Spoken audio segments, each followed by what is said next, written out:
Kita mulai para jemaah sekalian. Bismillahirrahmanirrahim. Assalamualaikum warahmatullahi wabarakatuh.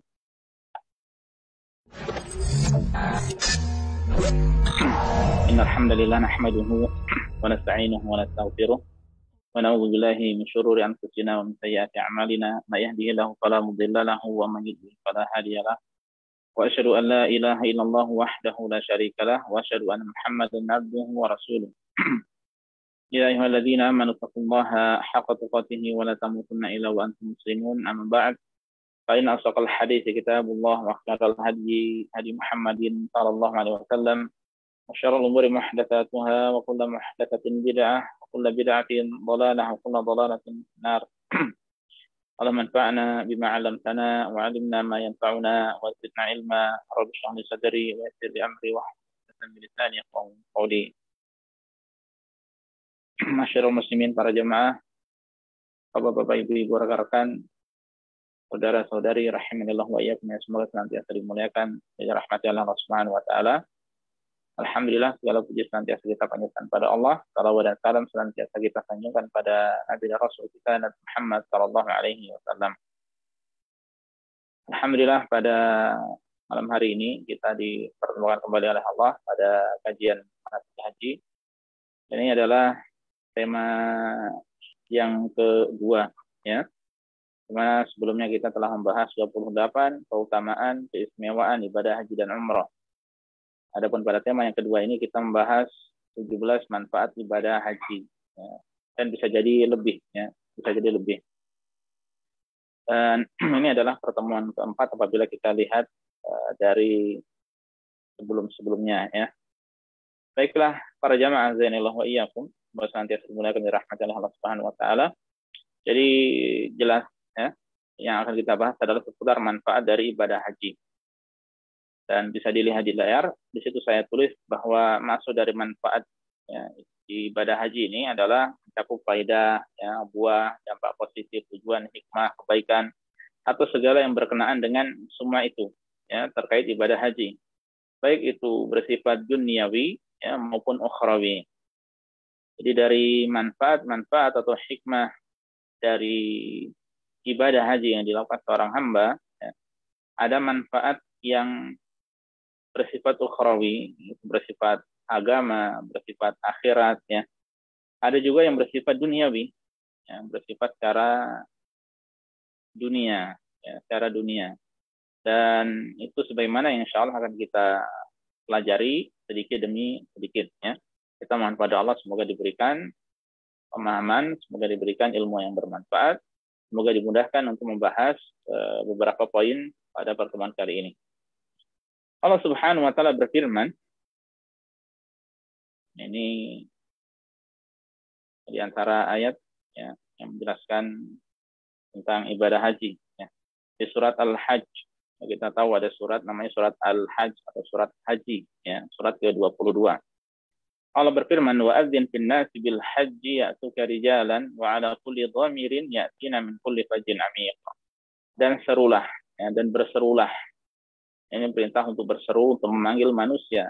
Jadi memang ibadah haji ini sudah panggilan, di awal sudah dipanggil oleh Allah Subhanahu wa taala, ya.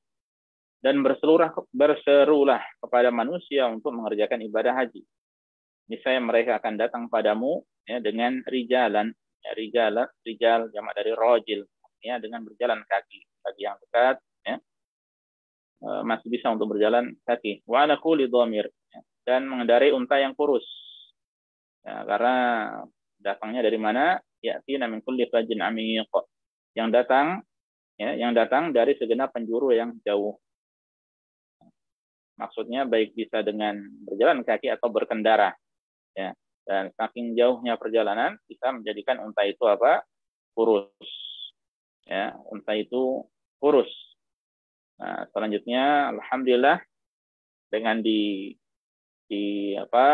diberikan kemudahan nikmat oleh Allah dengan sarana transportasi yang beraneka ragam, ya, maka lebih menjadikan manusia itu merasa nyaman dalam safar mereka, ya, dalam safar haji mereka. Nah, semua itu, ya, kata Allah pada ayat selanjutnya, liyashhadu manafi'a lahum. ya, supaya mereka menyaksikan berbagai manfaat bagi mereka. Ya, di antara tujuannya maksudnya agar mereka bisa menyaksikan ya, manfaat, manafi'. Manafi' itu jamak dari manfaatun. Bahasa kitanya manfaat. Ya, jadi kata manfaat itu dari bahasa Arab maslahat, ya, dari kata maslahatun, ya, bahasa Arab juga. Ya, mudarat dari kata madarratun. Ya, dan banyak kata-kata kita yang berasal dari bahasa Arab. Nah, manafi bersifat jamak, ya, merupakan kata jamak. Ini supaya mereka bisa menyaksikan manafi berbagai macam manfaat bagi mereka. Dan manfaat itu bisa bersifat ukhrawi, ya, secara agamis, secara akhirat, dan bisa secara duniawi, ya, bersifat keduniaan, ya, bisa bersifat keduniaan. Apa saja itu? Nah, kita bahas 17 manfaat ibadah haji. Dan sudah saya sampaikan tadi ya, bisa lebih ya. Kita lihat saja nanti. Ya. Baik. Mungkin ini selesai 2 pertemuan semoga ya. 17 manfaat ibadah haji. Ya. Yang pertama, ini adalah kesempatan emas untuk mengagungkan syiar-syiar Allah dan hurumat Allah. Ya. Ini adalah kesempatan emas untuk bisa mengagungkan syiar-syiar Allah dan hurumat Allah. Ya. Allah Subhanahu wa Ta'ala. Dan ini ada keterangannya di dalam 2 ayat. Ya, dan dua-duanya ada di surat Al-Hajj. Ya, dan dua-duanya ada di surat Al-Hajj. Yang pertama, Allah mengatakan dzalik, ya, dzalika wa may yu'azzim sya'airallah fa innaha min taqwal qulub. Demikianlah ya, perintah Allah. Dan siapa yang mengagungkan syiar-syiar Allah, ya, siapa yang mengagungkan syiar-syiar Allah, maka sesungguhnya itu timbul dari ketakwaan hati. Ya, fa innaha min taqwal qulub. Maka itu timbul dari ketakwaan hati. Nah, ini kesempatan yang pertama. Yu'azim sya'air Allah. Sya'air jamak dari syiar. Apa yang dimaksud dengan syiar Allah nanti akan kita sampaikan.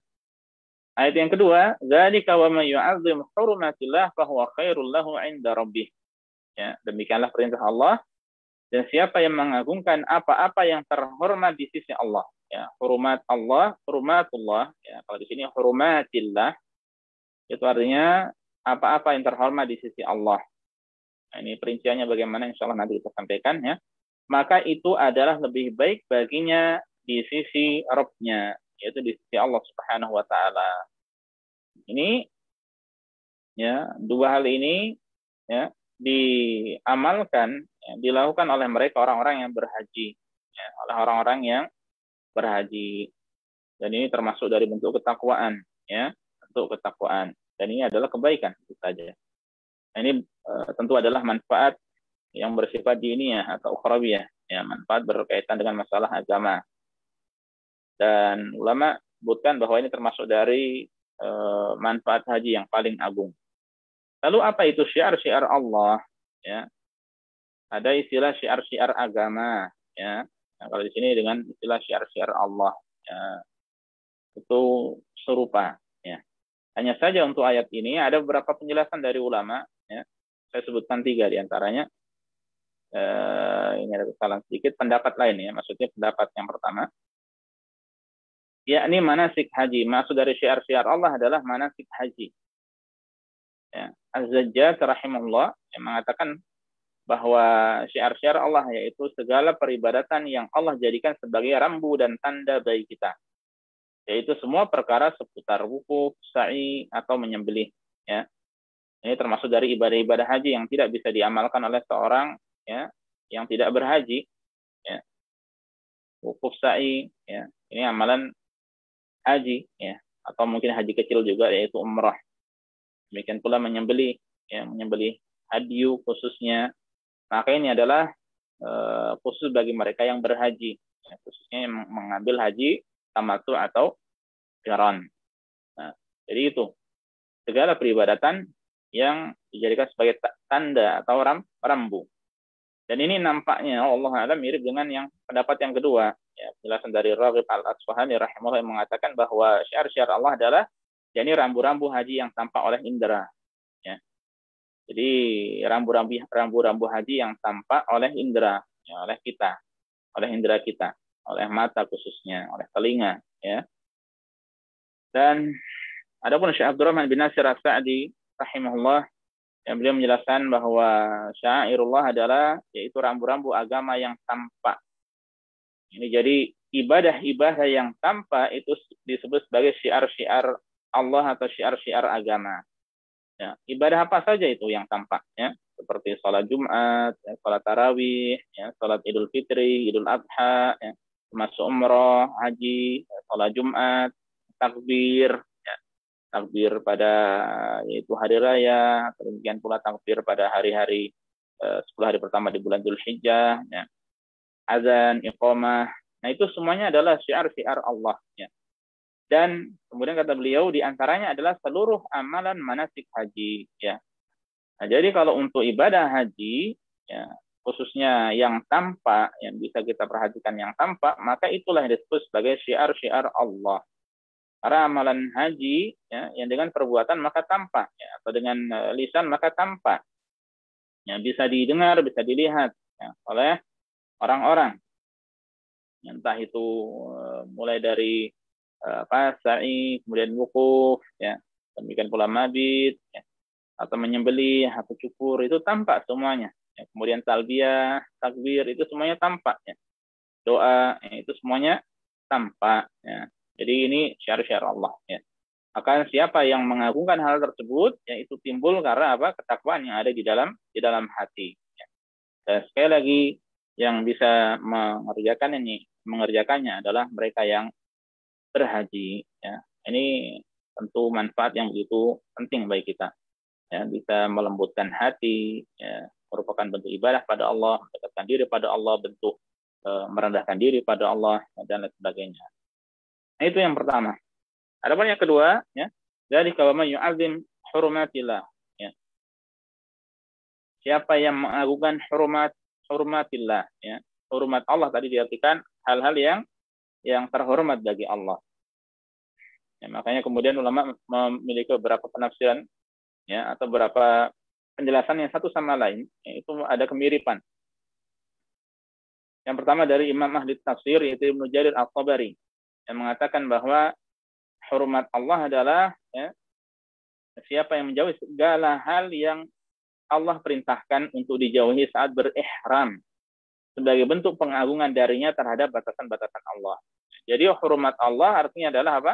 Segala hal yang Allah perintahkan untuk dijauhi saat berihram, ya, sebagai bentuk apa? Pengagungan darinya, ya, terhadap batasan-batasan Allah. Allah memiliki batasan-batasan yang kita tidak boleh untuk melampauinya.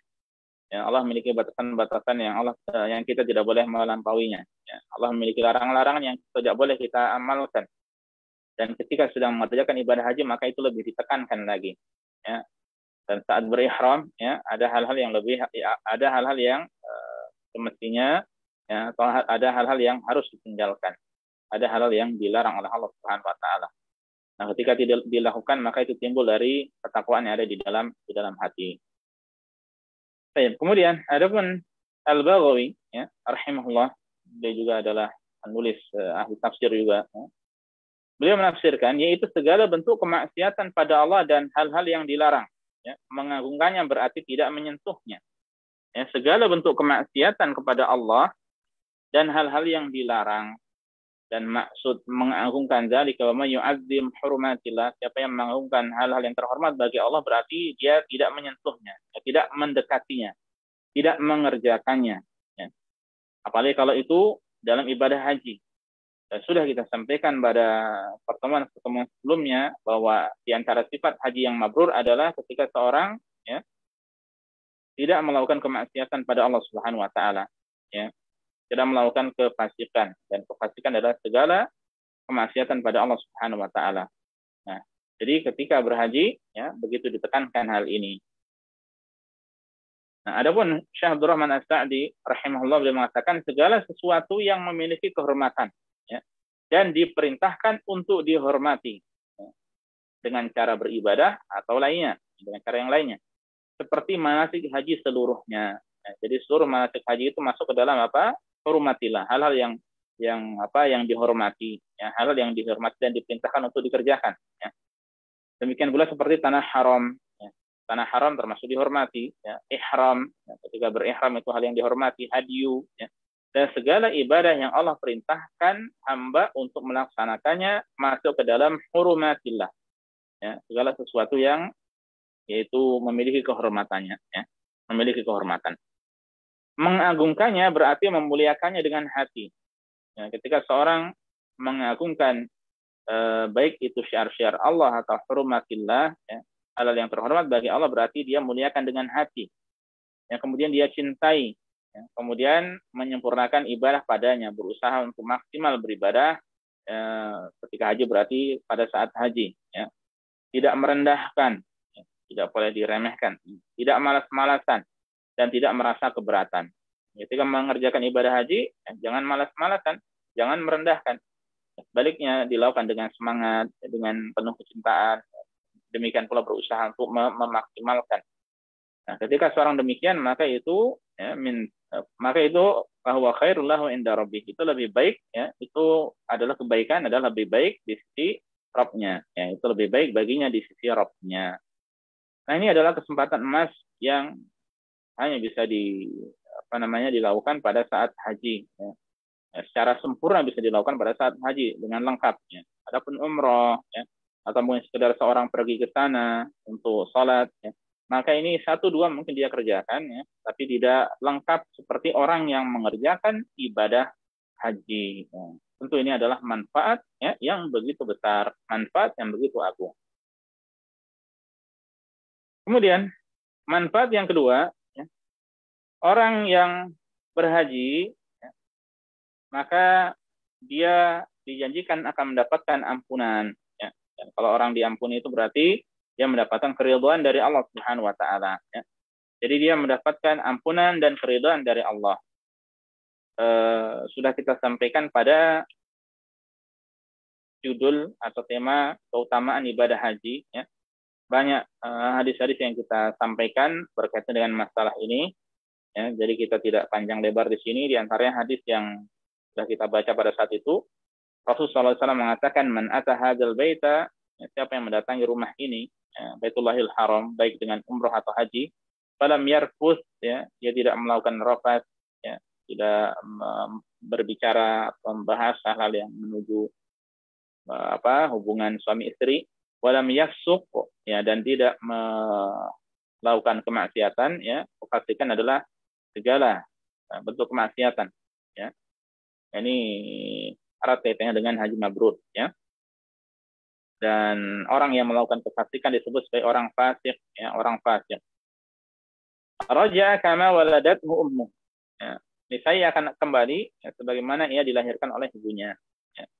Niscaya dia akan kembali sebagaimana dilahirkan oleh ibunya, itu bila dzambin, tanpa dosa, ya, tanpa memiliki dosa. Nah, ini menunjukkan keutamaan, ya, menunjukkan selain dari keutamaan dari ibadah haji, menunjukkan juga manfaat dari ibadah haji. Ya, seseorang ketika melakukan ibadah haji, maka ada jaminan dia mendapatkan ampunan, ya, dari Allah Subhanahu wa taala, ya, dan amalannya pun akan diridhai, ya, oleh Allah Subhanahu wa taala, ya. Dan nanti juga ada hadis-hadis yang lainnya yang berkaitan dengan hal ini, ya, jika kita menyebutkan manfaat-manfaat yang lainnya, insyaallah. Baik, selanjutnya, di antara manfaat dari ibadah haji, orang yang mengerjakan ibadah haji akan mendapatkan pahala yang berlipat ganda dari ibadah salat yang dilakukan di Masjidil Haram. Ini sudah kita bahas juga keutamaannya pada saat itu. Ya. Maksudnya keutamaan dari ibadah haji, maka kesempatan bagi kita untuk memperbanyak salat di Masjidil Haram. Selain daripada itu pun, ya, ketika jamaah haji datang dari Indonesia contohnya atau dari jauh, maka ada kesempatan untuk salat di Masjid Nabawi, ya, meskipun salat di Masjidil Haram lebih utama, ya, lebih utama. Sudah kita sampaikan tentang definisi Masjidil Haram, apakah Masjidil Haram yang kita tahu bahwasanya itu adalah bangunan masjid saja atau mencakup seluruh tanah haram. Sudah kita sampaikan ada khilaf di antara ulama, ya. Semoga saja mereka, ya, yang salat di tanah haram mendapatkan keutamaan yang sama.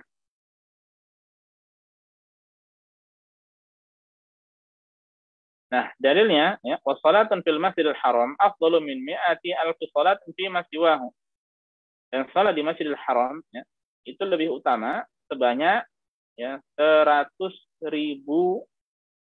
kali ya, 100.000 salat ya, dibanding dia melaksanakan salat di masjid yang lainnya. Nah, ini untuk satu salat ya, wassalatun, dan satu salat di Masjidil Haram. Itu di sini Rasulullah SAW mengatakan afdal. Afdal itu lebih baik. Ya. Jadi tidak sekedar sebanding 100.000 saja, ya, 100.000 sholat, tapi lebih baik. Ya. Dan lebih baik ini tentu menunjukkan keistimewaan, ya, kelebihan. Nah, sekiranya dia sholat sekali saja, ya, dia mendapatkan pahala atau keutamaan yang begitu banyak, melimpah. Lalu bagaimana ketika dia sholat 5 waktu di Masjidil Haram? Ya, sholat 5 waktu. Tinggal dikalikan 5 saja. Ya. Belum lagi ketika dia mengerjakan sholat-sholat sunnahnya. Ya. Karena wallahu a'lam di sini lafaz sholat ini bersifat umum. Ya. Yang insya Allah mencakup wajib, demikian pula yang sunnah. Ya. Ya. Lalu bagaimana ketika dia kalikan dengan beberapa hari selama dia di Masjidil Haram? Ya. Semangat sholat di sana. Memang tidak diragukan lagi bahwa sebagian amalan haji dia tidak bisa sholat di Masjidil Haram, ya. Ketika mabit di Mina contohnya pada apa namanya, pada hari tarwiyah, ya, 8 malam 9, atau demikian pada hari-hari tasyrik, ya, maka dia mabitnya di Mina, ya. Kemudian ketika malam 10 dia mabit di Muzdalifah, ya. Itu sesuatu yang jelas, ya. Namun kembali pada satu hal lagi tadi, bahwa Mina, demikian pula Muzdalifah itu masih masuk ke tanah haram, ya. Maka semoga dia pun mendapatkan pahala yang sama. Makanya sekiranya dia banyak sholat di Masjidil Haram, ya, maka itu adalah keutamaan yang banyak, ya. Maka itu adalah keutamaan yang banyak, ya. Dan untuk poin yang kedua ini, ya, orang yang umroh atau orang yang datang ke sana untuk sekedar sholat, maka dia pun bisa mendapatkan pahala yang begitu melimpah. Ya, hanya saja bagi banyak dari kaum muslimin tidak ada kesempatan bagi mereka untuk pergi ke tanah haram kecuali pada saat haji, ya, atau kalau ada orang yang memiliki rezeki lebih maka pada saat umroh juga, ya. Maka pada saat umroh juga. Nah, itu keutamaan yang ketiga.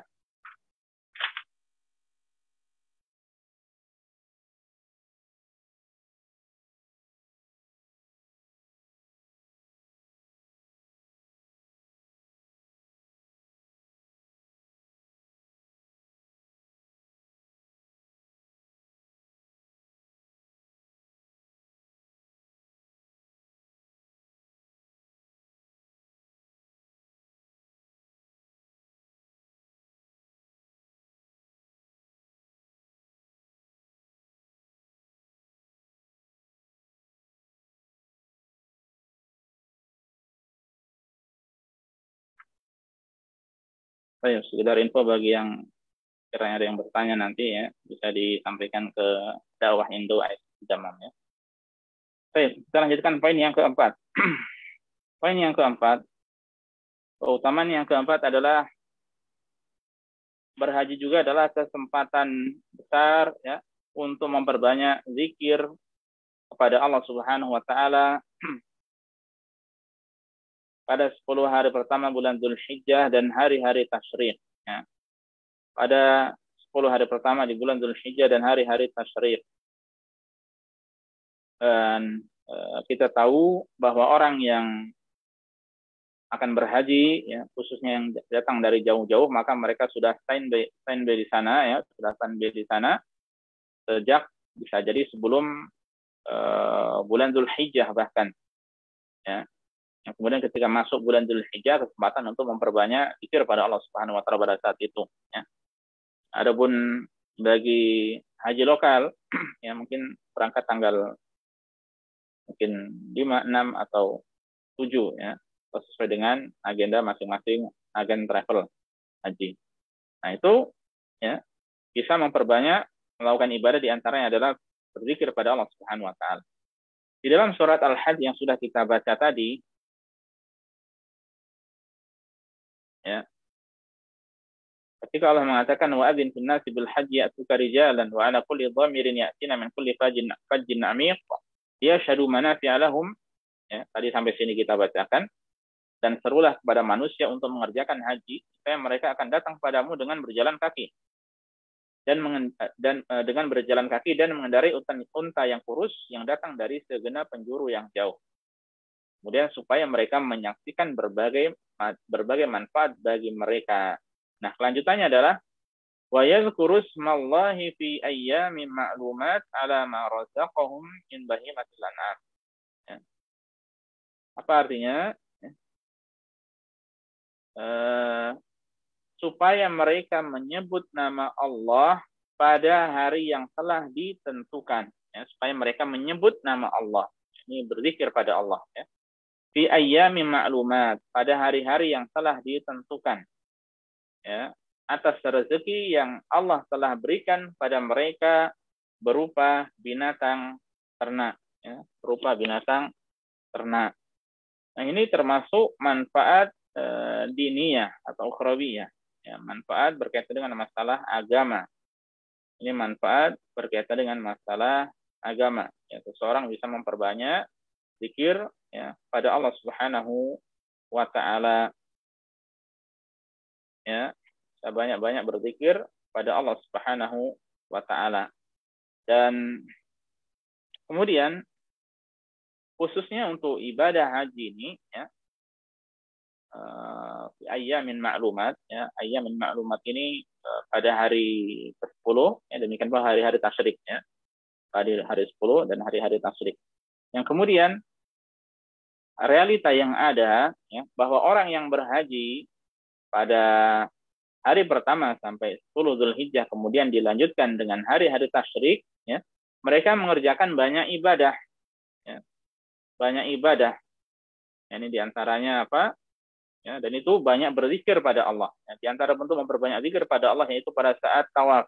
Ya. Nah, pada saat tawaf adalah kesempatan untuk berzikir pada Allah Subhanahu Wa Taala atau berdoa, dan doa termasuk dari zikir.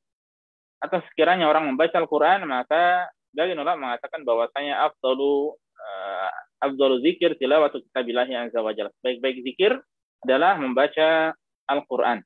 Ya, baik-baik zikir adalah membaca Al-Quran. Ini termasuk bentuk zikir pada Allah Subhanahu wa Ta'ala. Ya.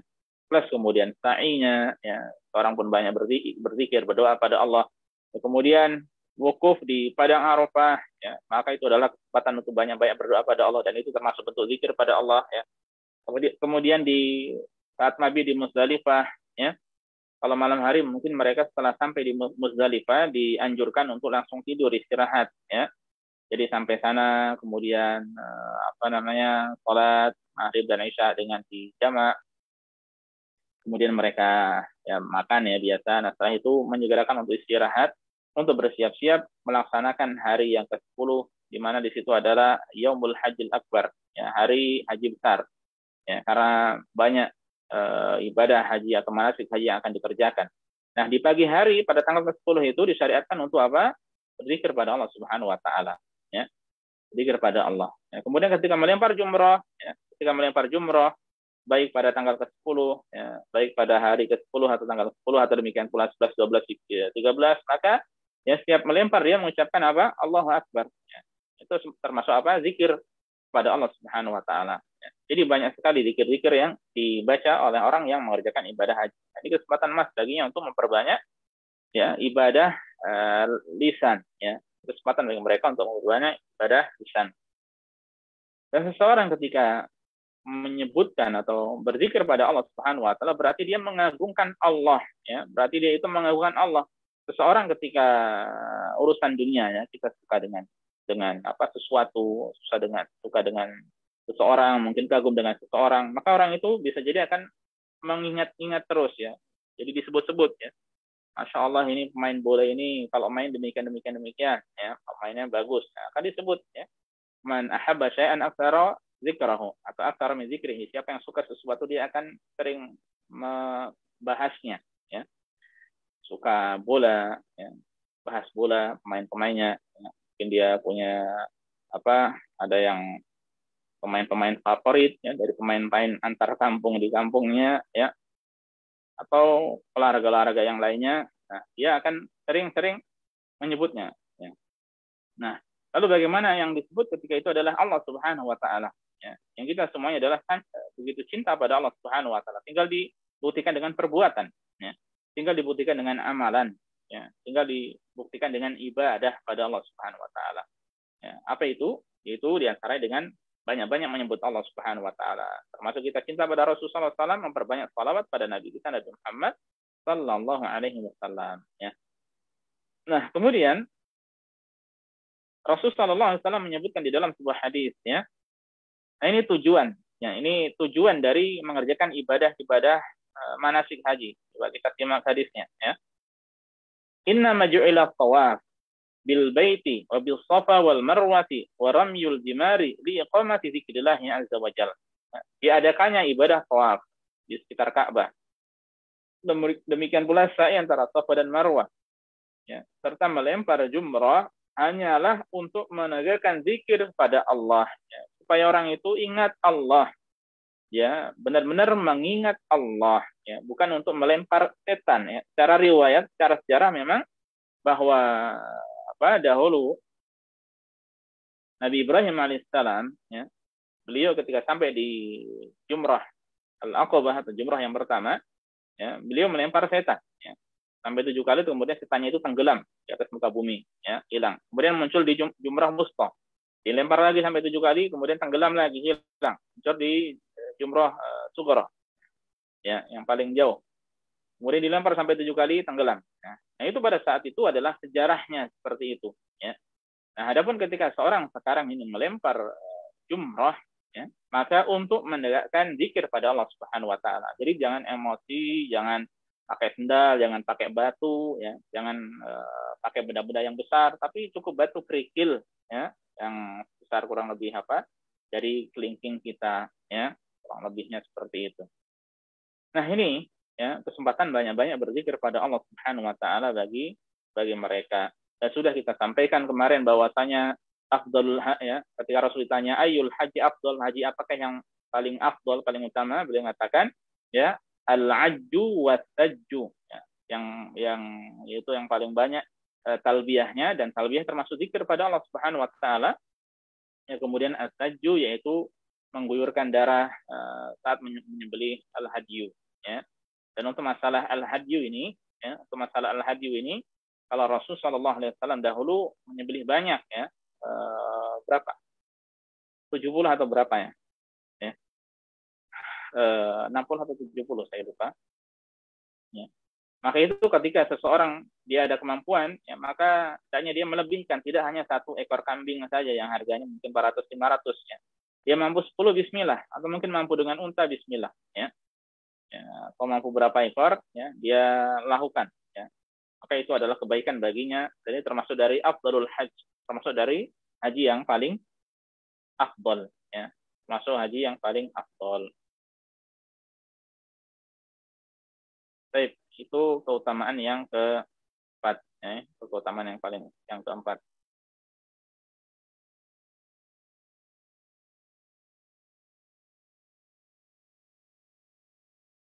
Saya sambil sebelum kita lanjutkan, ini ada yang bertanya. Barakallahu fiik, barakallahu karim. Apa jika indikasi haji mabrur itu tidak bermaksiat setelah haji? Apakah ini pengertian yang mutlak ataukah ada penjelasan lain? Mengingat manusia tidak lepas dari kesalahan atau maksiat. Ya, baik, barakallahu fiik. Jadi begini, bukan berarti dia itu tidak bermaksiat secara mutlak, ya. Tapi, ya, itu tanda-tanda dari haji yang mabrur ketika dia selesai ibadah haji, ya, maka dia keadaannya lebih baik daripada sebelumnya, ya. Dan otomatis ketika itu lebih baik daripada sebelumnya, ya, kemaksiatan ditinggalkan. Ya. Mungkin muamalah dengan riba dia tinggalkan. Ya, mungkin apalah maksiat yang banyak yang kita tahu, ya, ditinggalkan. Adapun terjerumus ke dalam kemaksiatan, ya, sekali, 2 kali atau lebih, maka ini termasuk dari sifat basyariyah atau sifat manusia, ya. Sering kita sampaikan, ya, hadis Rasul sallallahu alaihi wasallam, kullu bani Adam khata' wa khairul khata'in at-tawwabun, ya. Rawahu Ahmad, dalam hadis riwayat Ahmad, bahwa setiap manusia itu adalah khata', banyak salahnya, banyak berbuat maksiat. Ya, dan sebaik-baik dari mereka yang banyak berbuat maksiat adalah yang banyak bertobat pada Allah Subhanahu wa taala, ya. Jadi muslim ketika dia bermaksiat ingat Allah Subhanahu wa taala. Ya, tidak terus-menerus, ya, tidak terus-menerus melakukan kemaksiatan. Ya, ketika ingat istighfar, tobat pada Allah Subhanahu wa taala. Nah, ini muslim seperti ini. Ya, adapun apa namanya lebih baik dari keadaan sebelumnya, maka yang awalnya dia meninggalkan kemaksiatan awalnya dia melakukan kemaksiatan dia tinggalkan, ya. Ada sekali dua kali maka itu adalah ketetapan yang Allah telah tetapkan bagi manusia, ya. Bahkan ketika manusia tidak berdosa, kiranya manusia di atas muka bumi sekarang ini tidak berdosa, maka Allah akan memusnahkan mereka dan akan mendatangkan generasi yang selanjutnya yang kemudian mereka berdosa, kemudian beristighfar pada Allah dan Allah mengampuni mereka, ya. Semoga bisa dipahami, ya. Wallahu ta'ala alam. Baik. Kalau ada yang bertanya silakan bisa sampaikan ya. Poin yang kelima, di antara keutamaan, di antara manfaat dari ibadah haji adalah masuk surga. Dan otomatis ketika seorang masuk surga maka dia selamat dari neraka. Ya, dia akan selamat dari neraka. Ya. Meskipun memang untuk masuk surga ini, ya, kemudian tidak dikatakan secara mutlak apakah orang yang masuk surga itu pasti selamat dari neraka, ya, tidak bisa kita katakan pasti 100%, ya. Karena ada orang-orang yang dari muwahhidin, dari mereka yang mengerjakan tauhid, mereka yang mengamalkan tauhid sampai meninggal dunia, ya, tapi mereka mencampur adukkan, ya, tauhid itu dengan kemaksiatan, maka pasti akan mendapatkan balasannya dari kemaksiatan tersebut, ya. Hingga dibalasnya di mana? Ketika tidak selesai di dunia atau di alam kubur, maka di akhirat, ya. Maka itu Rasulullah SAW menjelaskan bahwa orang yang terakhir masuk surga adalah apa? Awalnya orang itu adalah masuk neraka, ya, kemudian diselamatkan, ya, mendapatkan syafaat dari Rasulullah SAW, ya. Kemudian akhirnya dimandikan di Nahrul Hayat, sungai kehidupan. Akhirnya kemudian kembali dia bersih, ya. Akhirnya kemudian dimasukkan ke dalam surga, ya. Dan itu, ya, syaratnya satu, ya, dari orang yang mentauhidkan Allah sampai meninggal dunia, ya. Adapun mereka yang melakukan kesyirikan pada Allah Subhanahu wa taala, maka jelas firman Allah, innallaha la yaghfiru an yushraka bih. Di dalam surat An-Nisa, sungguhnya Allah tidak mengampuni dosa syirik, ya. Allah tidak mengampuni dosa syirik, ya. Mayoritas ulama menafsirkan ayat ini adalah untuk syirik besar, ya. Adapun meskipun sebagian ada yang menyebutkan secara umum, baik syirik besar atau syirik kecil, ya. Wa yaghfiru ma duna dzalika liman yasha, dan akan mengampuni dosa, ya, di bawah kesyirikan, dan itu liman yasha, bagi yang dia kehendaki. Hadis berkaitan dengan masalah ini juga sudah kita sampaikan, ada beberapa lafaz, ini salah satunya. Al-umratu ilal umrati kafaratun lima bainahuma. Umrah yang satu kepada umrah selanjutnya merupakan kafarah atau penghapus, ya. Penghapus, pelebur dosa yang ada di antara keduanya. Wal hajjul mabrur laisa lahu jaza illa jannah, ya. Dan haji mabrur tidak ada balasan baginya kecuali surga, ya. Haji yang sesuai dengan tuntunan, haji yang tidak ada riya, yang tidak ada sum'ah, bukan mengharapkan pujian, ya. Dan di antara tandanya ketika seseorang dia kembali, ya, atau haji yang tidak ada kemaksiatan, ya, di antara tandanya dia keadaannya lebih baik daripada sebelumnya, ya. Keadaannya lebih baik daripada sebelumnya.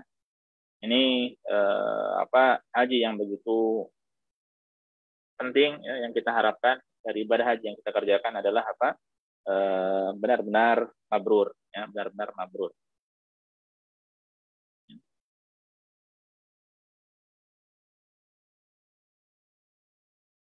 Baik, poin yang ke-6.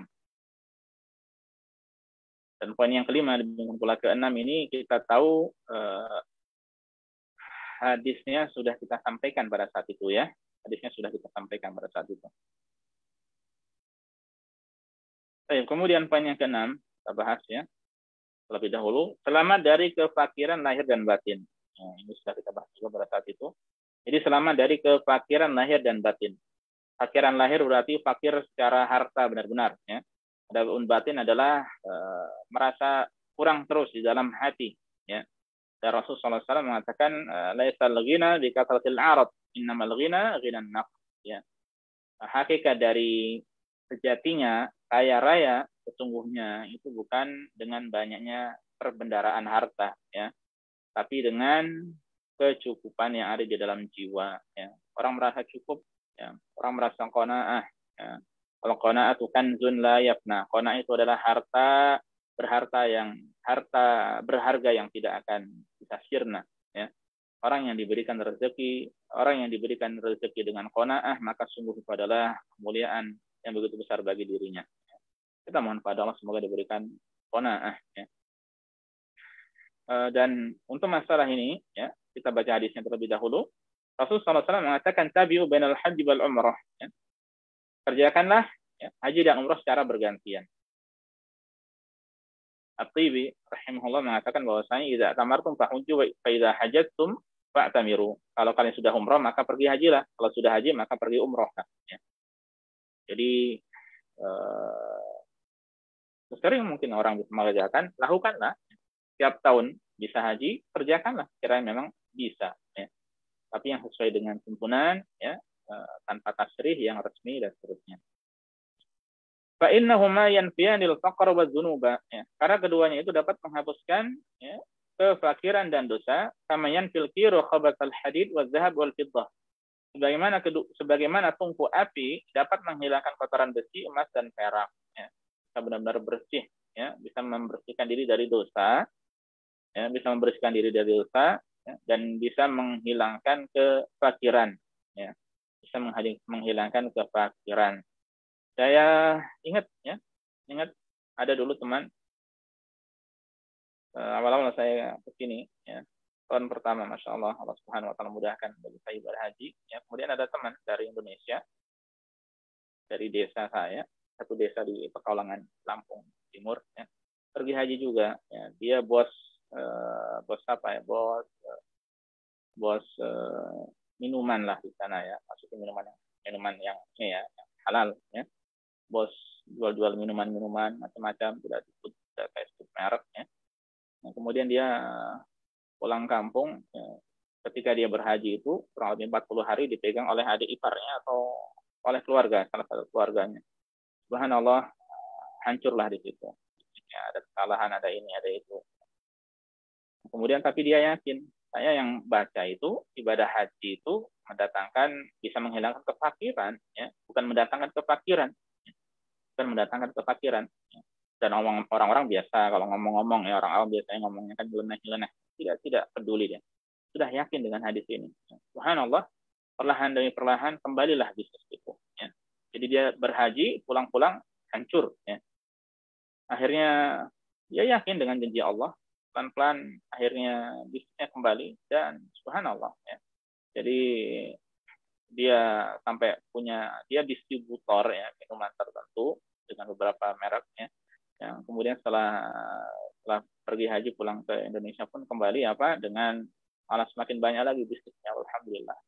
Semoga berkah juga bisnisnya. Nah, jadi kita yakin saja bahwa orang yang berhaji, ya, itu bisa mendatangkan kecukupan, ya, baik kecukupan secara lahir ataupun secara batin. Kalau secara lahir mungkin memang hartanya memang habis-habisan, maka secara batin maka itu sudah nikmat yang luar biasa. Nah, ketika seseorang dia qanaah dengan pemberian dari Allah Subhanahu Wa Taala.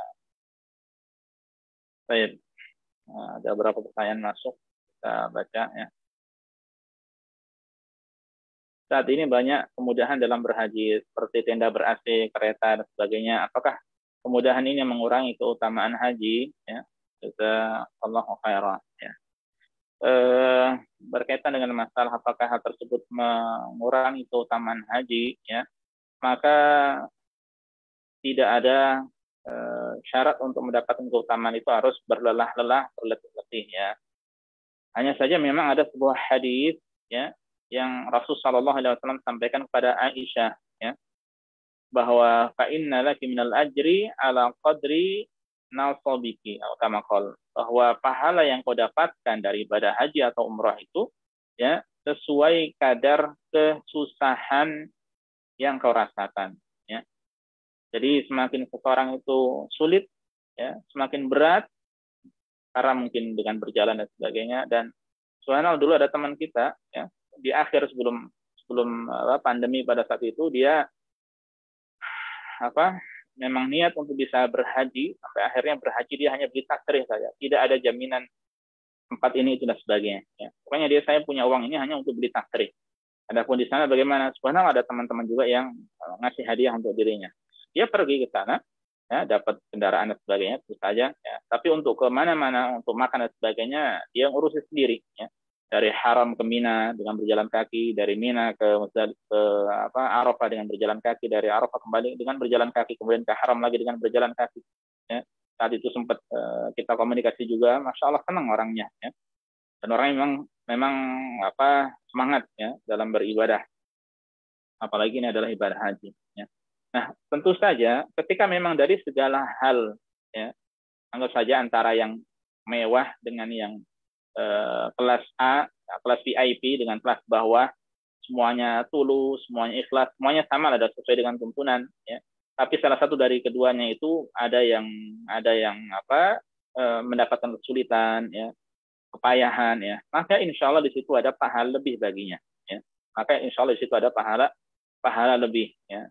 Adapun tempat-tempat yang nyaman dan sebagainya, justru di satu sisi ini malah untuk bisa membuat orang itu terpacu untuk semangat beribadah.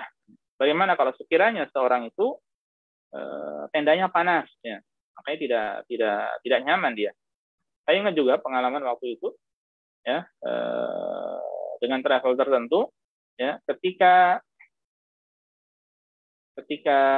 pada saat itu ya, kalau tidak salah pada saat mabit di Mina. Jadi ketika malam hari itu diantar ke Mina ya. Tapi ketika pagi hari ya, itu atau setelah waktu cukup untuk mabit di Mina, kembali ke hotel. Saat itu di daerah Nasim ya. Ada daerah Nasim di sana. Nah, jadi karena kata mereka bahwasanya ini musim panas dan kasihan jamaah haji nanti tidak bisa melaksanakan ibadah haji dengan maksimal. Ya, akhirnya Akhirnya diatur sedemikian rupa ya, sehingga pindah-pindah mereka ya.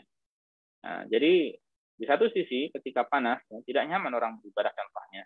Tapi ketika ber-AC dan banyak fasilitas yang lainnya, maka dia bisa lebih banyak beribadah pada Allah ya.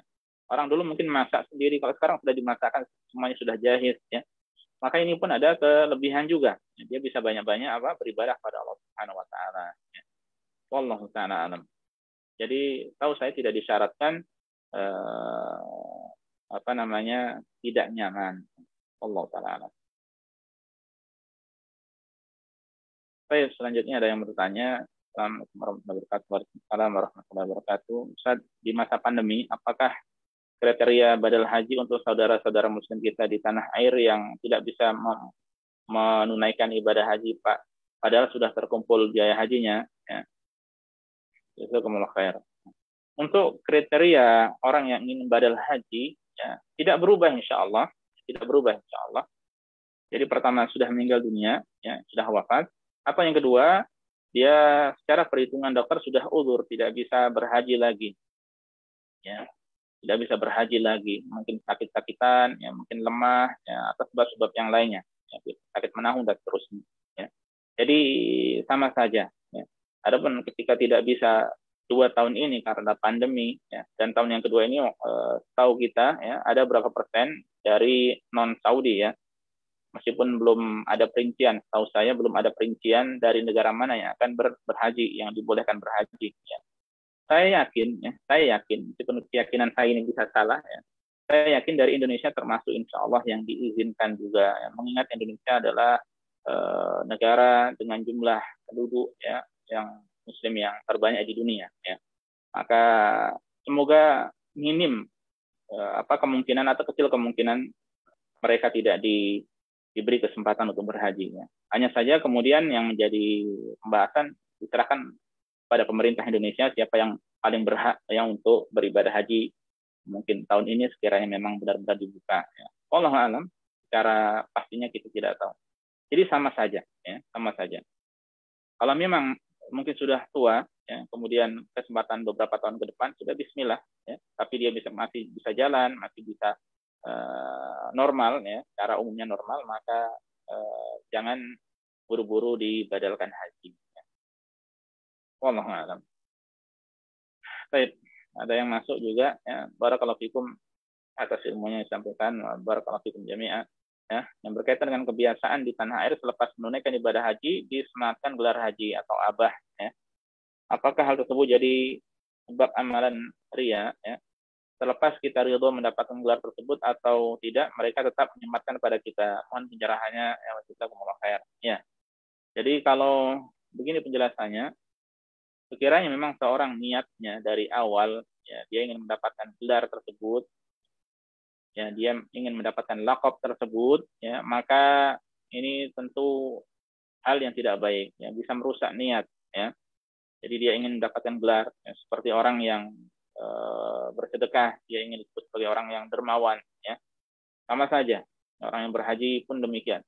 Ya, maka itu pernah dulu ada seorang berkata kepada seorang sahabat Ibnu Abbas atau siapa, ya, saya lupa. Ada seorang berkata kepada temannya, ya, dia katakan alangkah banyaknya orang yang berhaji. Jadi kita tahu orang berhaji kan banyak sekali. Ya, kemudian temannya ini, ya, seorang ulama, ya, berkomentar, alangkah banyaknya kendaraan, ya. Jadi tunggangan hewan yang ditunggangi itu banyak. Adapun orang yang benar-benar berhaji, ya, itu Allah alam yang tahu. Ya. Nah, kalau orang tidak dibekali dengan ilmu syar'i, ilmu agama, maka kemudian niatnya kan macam-macam. Ya, maka niatnya macam-macam sehingga bisa merusak niat seseorang. Nah, kalau orang tidak berharap kemudian dipanggil, maka kita katakan khali wali. Ya, kebiasaan di Indonesia seperti itu, jangan kita niatkan. Kemudian bagian daerah itu, ya. Adapun kalau kita dipanggil, ya sudah khali wali. Ya. Kita biarkan. Kita biarkan, bukan berarti kita niat untuk mendapatkan gelar tersebut, ya. Dan ini tidak mudah, ya. Jamaah, tidak mudah. Wallahu a'lam. Pertanyaan terakhir dan kita selesai sampai di sini, ya, masih sampai poin ke-6, ya. Ustaz, apakah wanita yang tidak punya mahram boleh dibadalkan hajinya? Ya. Wanita yang tidak punya mahram bolehkah dibadalkan hajinya? Wallahu a'lam, tahu saya ini bukan syarat yang atau kriteria yang disebutkan oleh ulama, ya.